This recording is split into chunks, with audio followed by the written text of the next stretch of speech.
சென்னையில் 2 லட்சம் ரூபாய் பேரம் பேசப்பட்டு 50 ஆண்டுகள் பழமையான மரம் வெட்டப்பட்ட சம்பவம் பெரும் பரபரப்பை ஏற்படுத்தியுள்ளது.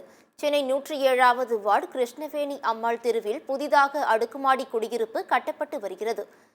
கட்டிட பணிகளுக்கு தொந்தரவாக இருப்பதால் அப்பகுதியில் உள்ள 50 ஆண்டுகள் பழமையான மரத்தை வெட்டும் பணிகள் அப்பகுதி வட்ட செயலாளர் VM சிவாவின் உதவியோடு நடைபெற்றதாக கூறப்படுகிறது.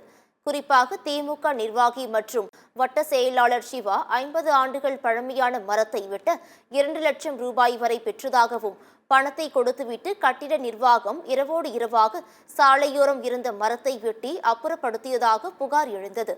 இதுகுறித்து சுற்றுவட்டார மக்கள் மற்றும் சமூக ஆர்வலர்கள் புகார் அளித்தும் எவ்வித நடவடிக்கையும் எடுக்கப்படாத நிலையில் மாநகராட்சி நிர்வாகம் மற்றும் காவல்துறையினர் இதில் தலையிட்டு நடவடிக்கை எடுக்க வேண்டும் என்று மக்கள் கோரிக்கை விடுத்துள்ளனர்.